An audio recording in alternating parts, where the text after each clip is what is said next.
Кого это? Извозчик, давай сюда. Какой я тебе извозчик? А кто ты такой? Я не извозчик. А кто? Я водитель кобылы. Утесовская песня старого извозчика знакома каждому, но не каждый помнит, что это песня прощания с целой эпохой. Встань, Маруська, в стороне, посторонись, старушка древняя. Тебе на смену уже пришли метро и автомобили. Как это ни странно, но окончательное прощание с Маруськой в городах случилось не так давно. Не так уж давно. Наши руки потянулись к телефонам, чтобы запечатлеть это в высшей степени странное, невиданное полотно – лошадь в городе. Но вот эта лошадь не просто метафора. Так как мы смотрим сегодня на эту лошадь, так мы с вами вскоре будем смотреть не просто на беспилотные автомобили, а на автомобили вообще. Да-да.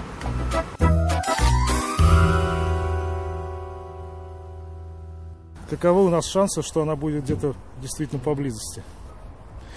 Шансов сейчас, конечно, не так много по сравнению с Москвой, но это новое направление, которое мы недавно открыли. Всего 41 машина на весь город пока, капля в море, но это только начало. Немногие знают, в Казани уже есть почти полгода такое сравнительно новое для России явление, как каршеринг. Артур Яникеев – руководитель каршеринговой компании. С помощью специального приложения мы находим ближайший автомобиль, один из 40. В нем нет водителя, но в нем уже есть ключ зажигания, потому что водителем будет один из нас. Сегодня это Артур. Он уже прошел регистрацию. Надо зарегистрироваться, у вас должны быть права, ведь если у меня нет прав, меня никто не пустит за руль этого автомобиля. Да, прежде чем начать аренду, происходит процесс регистрации пользователя в нашем сервисе. Для этого пользователю необходимо будет, чтобы зарегистрироваться, иметь паспорт, водительское удостоверение и банковскую карту. 1 минута в движении – это 8 рублей, максимум 2 рубля в режиме ожидания. Каршеринг – это, если коротко, индивидуальный транспорт на короткий промежуток времени. Берете свободный автомобиль в одном месте, оставляете его в другом, где есть стоянка, конечно, как с прокатом велосипедов. Да, я думаю, безусловно, будущее за совместным использованием автомобиля, особенно в таких крупных городах, как Москва, Петербург, Казань и других миллионов городов, потому что стоимость содержания своего автомобиля очень высокая. Каршеринг – лишь один из видимых нам уже признаков новой глобальной экономики совместного потребления, и он действительно способен изменить наш образ жизни, как он уже изменил образ жизни Артура. Да, но при чем тут беспилотники, скажете вы? А дело вот в чем. В этом каршеринге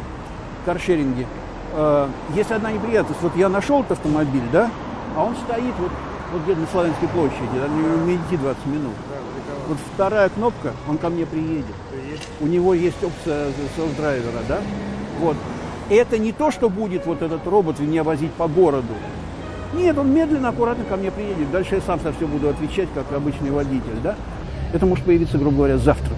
Вот в чем дело. Беспилотники – это не аттракцион и не новая услуга для обеспеченных граждан.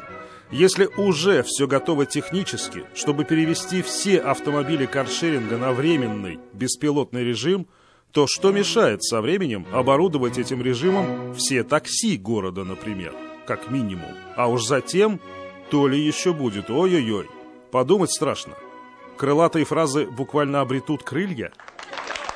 Автомобиль, товарищи, не роскошь, а средство передвижения.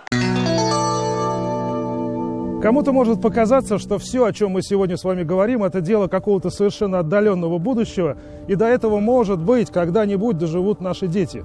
Но реальность-то состоит в том, что до этого уже дожили наши бабушки с дедушками. Вот жалко, что их здесь редко встретишь в Иннополисе, иначе было бы интересно.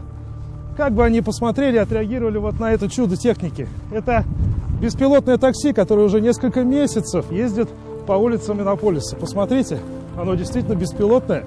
Здесь нет никакого водителя. Так что скоро здесь, в Иннополисе, на наших улицах, на улицах наших городов просто не с кем будет поговорить. Беспилотное и бесплатное такси в Иннополисе уже не нуждается ни во сне, ни в пище, ни в зарплате и премиях, наконец. Этот беспилотник знает каждую кочку в этом городе будущего. Такой город, как Казань, он на зубок выучит куда шустрее каждого из нас. И каждый беспилотник станет лишь винтиком в глобальной транспортной системе города. Надо ли говорить, что это будет умная система? И система, например, сама будет определять, что мне нужно попасть из точки А в точку Б, но она будет смотреть, что еще с тобой хочет попасть также там 1000 других людей, и она будет сама перенаправлять потоки, возможно. Поэтому, знаете, произойдет такое замещение. Водители со временем будут замещены айтишниками. Да? Вот. Но единственное, этот цикл он будет занимать 10-15 лет. Действительно, это связано с образованием. Насчет того, что беспилотное полностью транспортное средство без инструментов управления, я думаю, это горизонт достаточно длительный, но я думаю, не менее 15 лет минимум это будет происходить. Итак, способны ли будут беспилотники изменить рынок труда и обезопасить наше передвижение по городу? Ответ – несомненно способны. Способны ли будут беспилотники заставить нас с вами отказаться от дорогостоящего личного автомобиля? Ответ – нет ответа, не дает ответа. Дело в том, что уже в ближайшем будущем наш с вами индивидуальный транспорт способен стать еще более индивидуальным, чем когда бы то ни было. Вы только представьте себе, что там может быть внутри.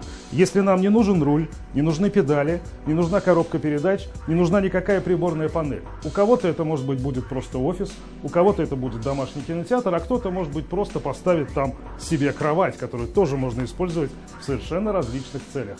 Одно совершенно несомненно, беспилотные автомобили перевернут с ног на голову весь наш с вами образ жизни. Михаил Любимов, Андрей Ключников и Андрей Мохов. 7 дней. Главные новости республики на ТНВ.